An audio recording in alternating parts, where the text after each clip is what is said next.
കണ്ണാടിക്കലുള്ള അർജുൻ്റെ കുടുംബവുമായി നമ്മൾ അവസാനമായി സംസാരിച്ചപ്പോൾ അറിയാൻ കഴിഞ്ഞത് അവർ പൂർണ്ണ പ്രതീക്ഷയിൽ തന്നെയാണുള്ളത്.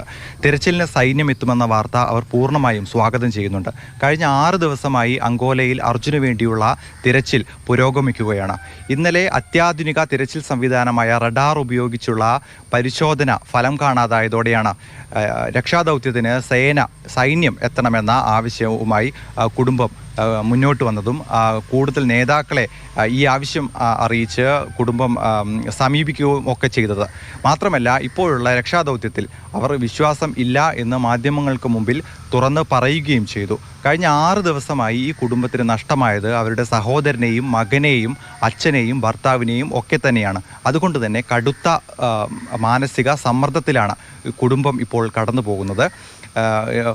പ്രത്യാശയുടെ അല്ലെങ്കിൽ അതിജീവനത്തിൻ്റെ കഥ രചിച്ചുകൊണ്ട് അർജുൻ നമുക്കിടയിലേക്ക് ഇറങ്ങി വരുമെന്ന് കുടുംബത്തോടൊപ്പം നമുക്കും പ്രതീക്ഷിക്കാം.